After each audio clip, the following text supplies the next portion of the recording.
की प्रतियां जलाई जा रही हैं, उसका विरोध किया जा रहा है, क्योंकि कर्मचारी ये बात समझ गया है कि हमारा न एनपीएस में हित है न यूपीएस में हित है। वो जानता है कि हमारी सामाजिक सुरक्षा पुरानी पेंशन है, इसीलिए अटेवा एनएमओपीएस उनके सहयोगी संगठनों के आह्वान पर आज पूरा कन्याकुमारी से कश्मीर तक, अटक से कटक तक पूरा देश एक साथ खड़ा हुआ है।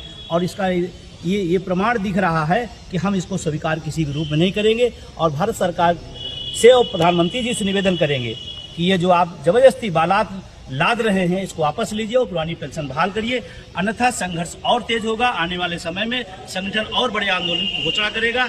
और आज इस बात को सरकार को समझना चाहिए कि जिनको आप दे रहे हैं अगर वो नापसंद कर रहा है, और जहां तक यूपीएस की बात मैं करूं तो यूपीएस अगर एनपीएस घोटाला है तो यूपीएस महा घोटाला है।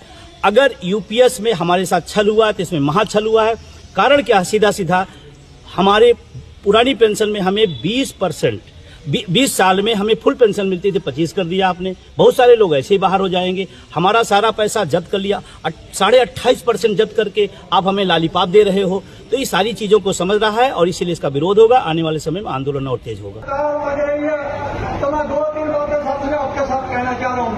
मेरे मीडिया के साथी खड़े हैं, ये मसला ये नहीं है कि सरकार पर आर्थिकता का कोई बड़ा बोझ है, जैसा हमारी माननीय वित्त मंत्री जी संसद में कह रही थी।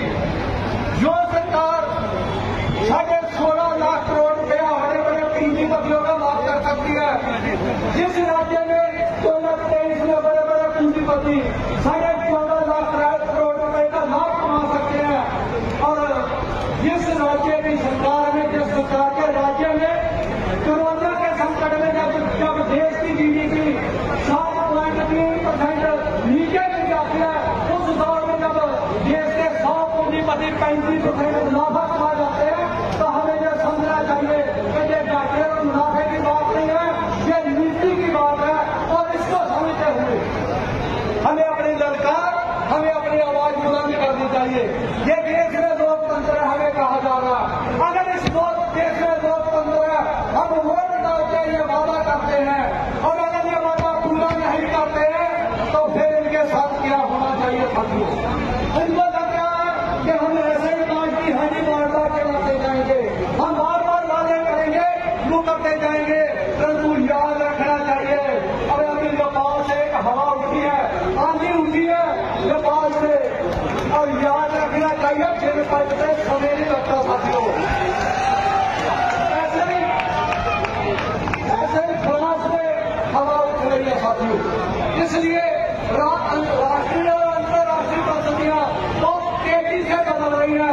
अपने संगठन को मजबूत करिए, संघर्ष को मजबूत करिए। जो साथी अभी भी घरों से पड़े हैं उनका संघर्ष के मैदान में लाइए। मैं कहता हूँ भाई जीत 110% आप लोगों की होगी।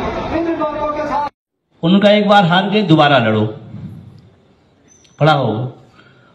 उनका 10 बार हार गए, 11वीं बार लड़ो। उनका 1000 बार हार गए, 1001 बार लड़ो।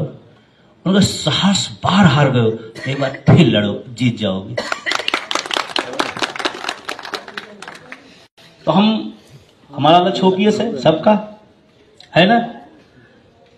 एक बार लड़ेंगे, फिर जीतेंगे, कभी हारेंगे, कभी जीतेंगे, लेकिन अगर लड़ते रहे तो फिर हम जीत जाएंगे। जैसे आज सुनील वर्मा जीत गए, इनको माला पहनाई भाई नरसिंह जी, वो माला पहनाई। अरे भाई बड़ी बात है, मैं इसलिए कह रहा हूं माला पहनाई इनको। भाई अभी जिस बात को सपने हम लोग देखते थे, इनका सपना वो सच हुआ, पूरा हुआ, ये बहुत बड़ी बात है। आज ये ओपीएस से आ गए, अब 1 अप्रैल से इनका जीपीएफ कटना शुरू हो जाएगा। सोचो काश अगर सबके जीवन में दिन आए, कितना अच्छा लगे। लगे नहीं लगे, लेकिन जो ताली नहीं बजाएंगे उनका नहीं होगा। कितना सौभाग्य दिन होगा। और इसको यूं ही समझिए